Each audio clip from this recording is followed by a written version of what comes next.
खूब शीघ्र जियो सबुठारु सस्ता 5G स्मार्टफोन आनिबाकु जाउछि।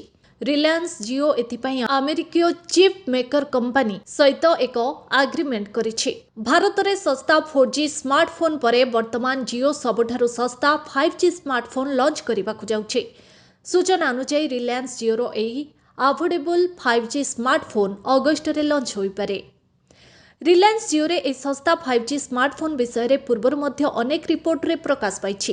ए सस्ता 5G स्मार्टफोन सहित जियो से कोटी कोटी यूजर को टार्गेट करिवो जो माने आज पर्यंत 2G फीचर फोन व्यवहार करुछन्ते।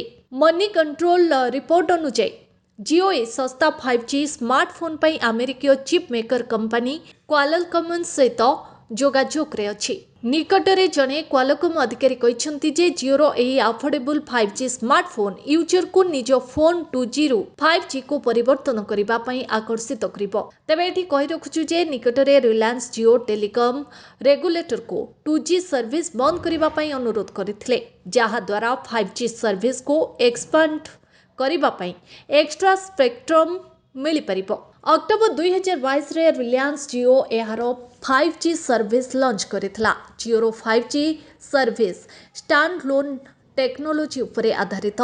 सेथिपई कंपनी एहार नाम ट्रू 5G रखिछि। Jio standalone 5G network support करुथिबा एक चिप पई क्वालकॉम सहित सहभागी होइछि। जियो 2012 मसिया रे अनुष्ठित 45तम एजीएम समय रे जियो एवं क्वालकॉम मध्य रे होइतिबा चुक्तिनामा विषय रे घोषणा करितला। जियोर ए 5G स्मार्टफोन रो मूल्य $19 अर्थात पाखापाखि 8,000 टंका होई पारे। वर्तमान रो सबुठारु सस्ता 5G फोन 9,999 टंका मूल्य रे आसीछि।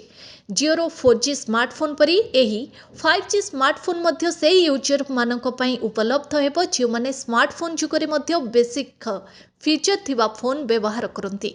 ब्यूरो रिपोर्ट सुवर्ण ओडिशा।